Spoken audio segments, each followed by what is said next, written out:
किसी भी आक्रांता को महिमा मंडन नहीं करना चाहिए।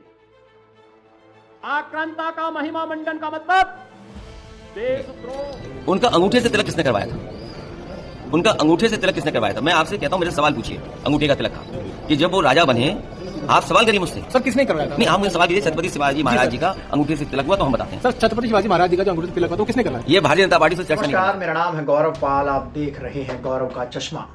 योगी आदित्यनाथ उत्तर प्रदेश की सियासत में आक्रांताओं, औरंगजेब, सलार गाजी तमाम लोगों को घुसाने की कोशिश कर रही हैं। जी हां, योगी आदित्यनाथ लगातार अपने सांप्रदायिक भाषण से, नफरत भरे भाषणों से उत्तर प्रदेश की राजनीति को प्रभावित करने की कोशिश कर रहे हैं।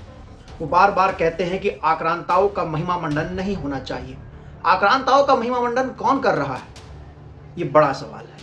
योगी आदित्यनाथ सलार गाजी को लेकर तमाम चीजें कहते हैं। एक तरीके से एक पैटर्न को देखा जाए तो लोकसभा चुनाव के बाद उत्तर प्रदेश का जो सांप्रदायिक मॉडल है, जो बीजेपी का सांप्रदायिक राजनीति का मॉडल है, वो बहुत तेजी से एक्टिव हुआ है। बहराइच में दंगे हुए, उसके बाद फिर संभल का मामला आपके सामने आया, संभल में दंगे हुए, और उसके बाद अब जगह जगह खोद खोद कर मस्जिदें ढूंढी जा रही हैं, मदरसे गिराए जा रहे हैं, मजार तोड़ी जा रही है।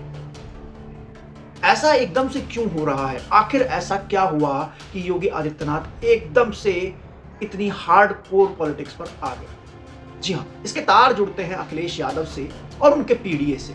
अभी हाल ही में अखिलेश यादव ने एक बयान दिया और कहा, उन्होंने योगी आदित्यनाथ के उस बयान पर पलटवार करते हुए कहा जिसमें योगी आदित्यनाथ ने कहा कि आक्रांताओं का महिमा मंडन करना देशद्रोह है। अखिलेश यादव ने इस बयान पर पलटवार करते हुए कहा कि छत्रपति शिवाजी महाराज का राज तिलक किसने नहीं किया था और क्यों नहीं किया था। सब लोग जानते हैं कि जब छत्रपति शिवाजी महाराज का राज तिलक होना था तो महाराष्ट्र के ब्राह्मणों ने उनका राज तिलक करने से मना कर दिया था, ये कहते हुए कि छत्रपति शिवाजी महाराज जो हैं वो शूद्र हैं, वो मराठा कुल से आते हैं, वो क्षत्रिय नहीं है।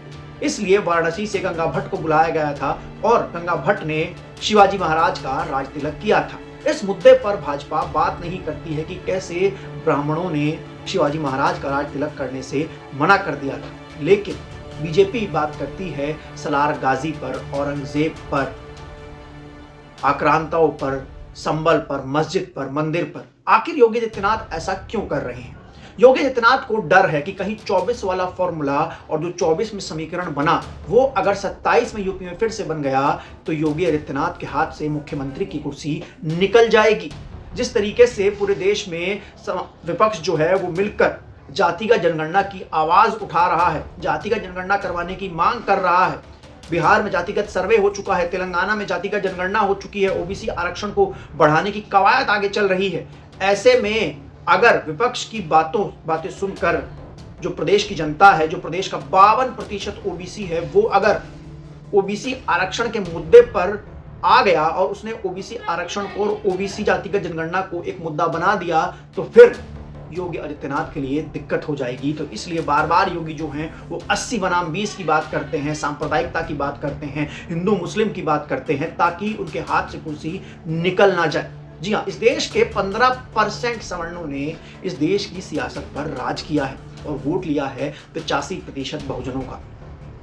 और अब वो समय है, क्योंकि अब लोकतंत्र है, राजशाही तो है नहीं, तो ऐसे में सांसद विधायक बनने के लिए सबका वोट चाहिए होता है। और ऐसे में जो ओबीसी है, जो इस समय सोया हुआ है, जो महिमा मंडन में लगा हुआ है, जो औरंगजेब की कब्रें खोद रहा है, जो सलार गाजी पे बात कर रहा है, वो ओबीसी आरक्षण पर बात नहीं कर रहा है। ये सांप्रदायिकता का मुद्दा सिर्फ और सिर्फ ओबीसी को उसके हक अधिकार से दूर करने के लिए, उसको उसकी जातिगत जनगणना से दूर करने के लिए, और ओबीसी आरक्षण जो 27% भी नहीं मिल रहा है इस समय प्रदेश में, उससे दूर करने के लिए।